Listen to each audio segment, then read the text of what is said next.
The young alien girl's scream pierced through the smoke and gunfire as her parents' lifeless bodies fell onto the rubble-strewn street, their blood pooling around them. Captain Marcus Blackwood saw the child and froze. His orders were clear. Eliminate all Zalorians, no exceptions. But this girl, alone and terrified amidst the ruins of her home, stirred something deep within him. Months of relentless bombardment by the human fleet had reduced the once gleaming metropolis of Xyloth to a hellscape of shattered buildings and cratered streets. Marcus led his squad of battle-hardened soldiers through the war-torn city, pulse rifles at the ready, their heavy combat armor deflecting the occasional burst of enemy fire. Their mission was critical. Secure the Zalorian Central Command Center and disable the aliens' ability to coordinate their forces. Failure meant certain death for thousands of human soldiers still fighting in the system. But now, confronted with this child, no more than 8 in human years, Marcus hesitated. The Zalorians were a proud warrior race, fierce and unrelenting, but even they wouldn't stoop to harming their own young. Marcus knew he should follow his orders, maintain the icy detachment that had kept him alive through countless battles. Yet, watching this girl, her face streaked with tears and her small body shaking with sobs, he found he couldn't summon that coldness. His squad muttered uneasily as Marcus lowered his rifle and approached the child. They knew the risks, knew that any delay could cost them the mission and their lives.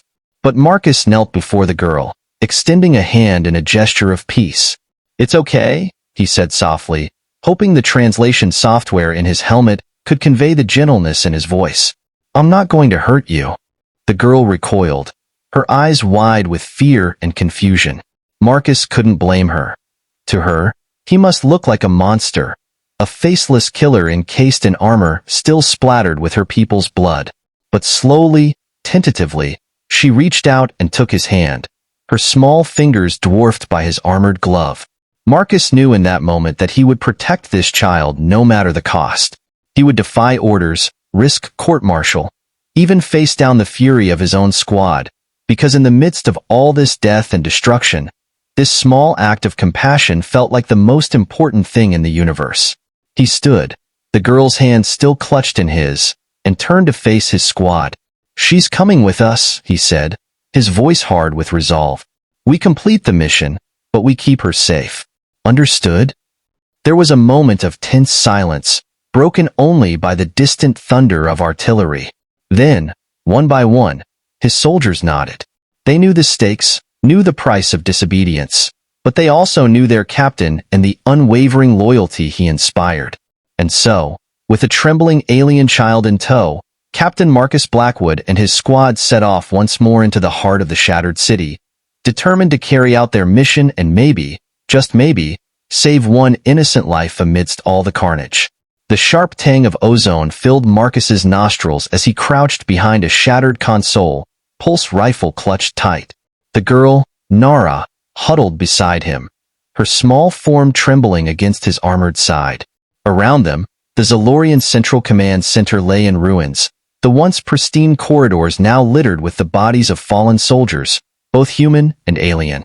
Marcus's squad had fought hard to secure the complex, pushing through waves of Zalorian warriors with grim determination, but the cost had been high.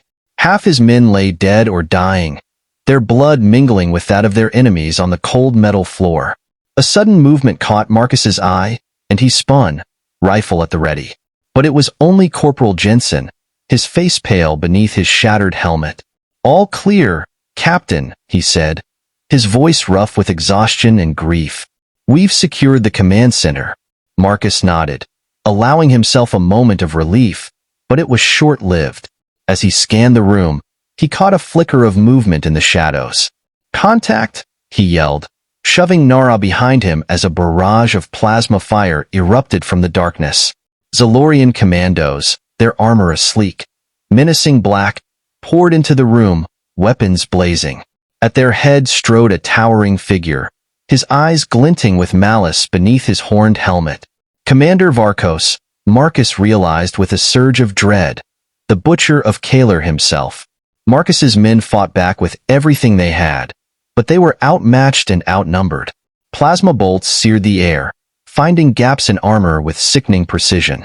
Lieutenant Paul Jensen went down, his chest a smoking ruin. Next was Corporal Mei Lin. Her scream cut short as a bolt took her in the throat. Pain exploded in Marcus's shoulder as a plasma round found its mark. He staggered, vision blurring, his rifle slipping from suddenly nerveless fingers. Through the haze of agony, he saw Commander Varkos striding towards him, a cruel smile twisting his alien features.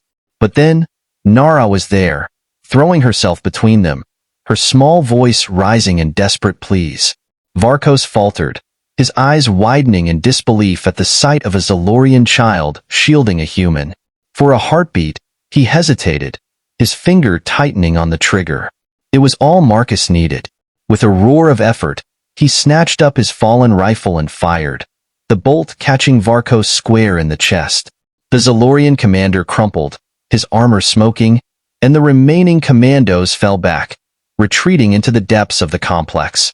Marcus slumped against the console, his breathing ragged, shoulders screaming with pain. He knew he couldn't go on. Not like this. "Jensen," he called, his voice weak. "Take the others and get out of here. Call for extraction." Jensen hesitated, his eyes flickering to Nara. "But Captain, what about you and the girl?" "I'll find another way out," Marcus said, shaking his head. "Just go. That's an order." He met Jensen's gaze, seeing the conflict there. "I'll be fine. We both will." Jensen nodded, gathering the remaining squad members and heading for the exit. Marcus watched them go, then turned to Nara, offering her a reassuring smile. "Looks like it's just you and me, kid. Let's find a way out of this mess." Together, they set off into the labyrinthine corridors of the command center, Nara's small hand clutched tight in Marcus's. The battle was far from over, but in that moment, the bond between them felt unbreakable, a flicker of light in the darkness of war. The dimly lit corridors of the Zalorian Central Command Center's lower level stretched out before Marcus and Nara as they searched for an alternate escape route. The air was thick with the acrid smell of burnt circuitry and the coppery tang of blood. Marcus kept his pulse rifle at the ready, senses heightened, alert for any sign of danger. Nara followed close behind, her small hand gripping the edge of his armor. Suddenly, she let out a gasp, pointing towards a shadowy alcove.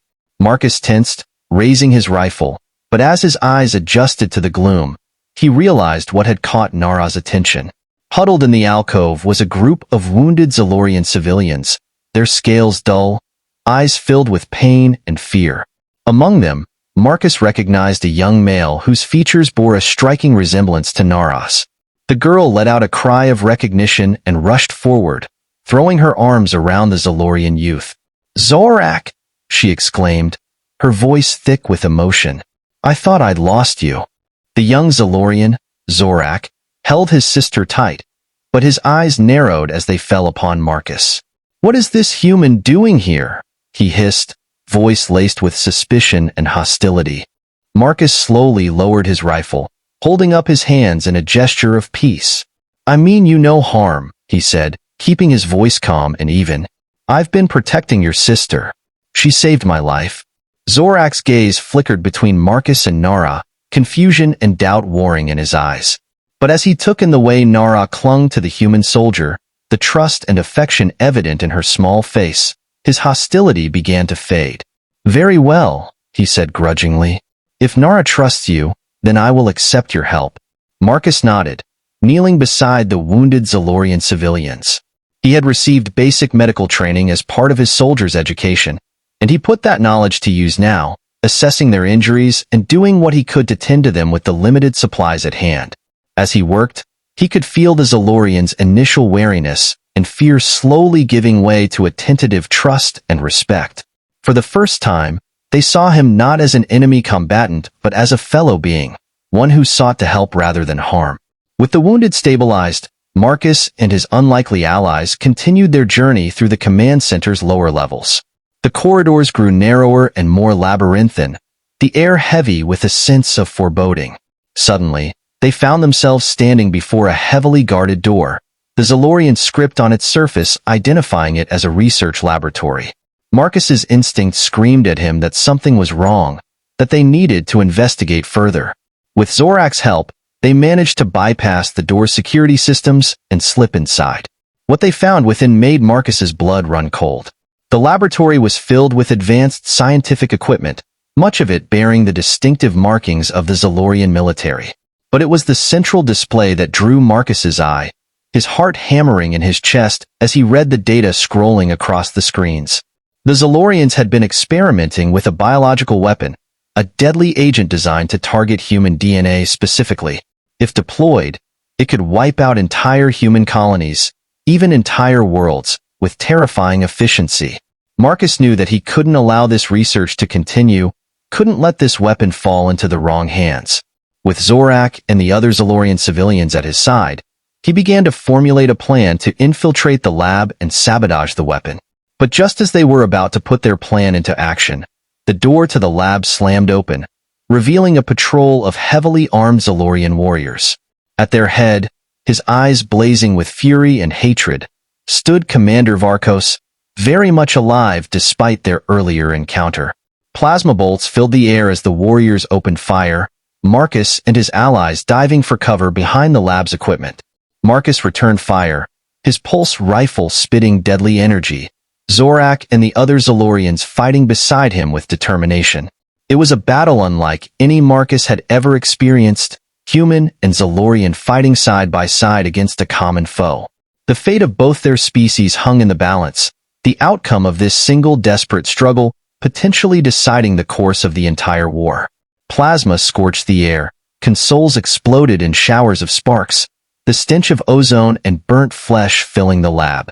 Marcus gritted his teeth, his shoulders screaming with pain as he fired again and again, determined to protect not only his own life, but those of Nara and the other Zalorian civilians who had placed their trust in him. The acrid smell of plasma fire and burnt flesh hung heavy in the air as Marcus surveyed the aftermath of the battle. Varkos lay dead, his once menacing form now a crumpled heap on the blood-slicked floor. Around him the bodies of the Zalorian warriors who had fought at his side, their armor shattered and scales scorched by the fury of the firefight. But even as relief washed over Marcus, a cold dread settled in the pit of his stomach. He turned to Zorak, his voice urgent. "The weapon, where is it?"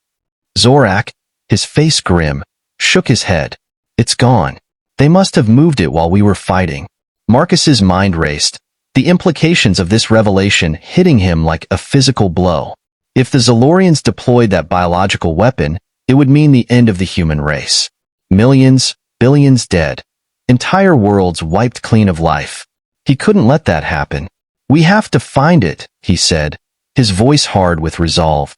"We have to stop them."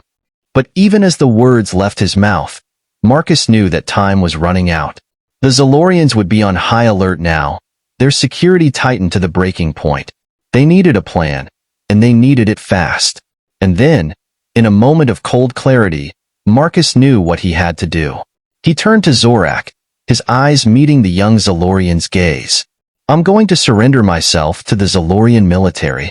Nara let out a cry of protest, her small hands clutching at Marcus's armor. "No, you can't." Marcus knelt, taking Nara's hands in his own, his heart breaking at the tears that streamed down her face. "I have to, Nara. It's the only way."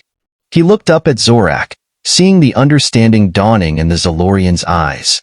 "I'll tell them I have information about the human defenses. Buy you time to find the weapon and destroy it." Zorak nodded, his expression grim but determined. "We won't let you down, Marcus. We'll find it. We'll end this." Marcus rose, gently disentangling himself from Nara's grasp. He looked down at the girl who had come to mean so much to him, memorizing every detail of her face. "Be brave, Nara. I'll come back to you. I promise." And then, with a final nod to Zorak and the other Zalorian civilians, Marcus turned and strode out of the lab, his hands raised in surrender as he called out to the Zalorian soldiers he knew would be waiting beyond. As the soldiers surrounded him, their weapons trained on his every move, Marcus felt a strange sense of calm settle over him. He knew the risks, knew the pain and suffering that likely awaited him, but he also knew that,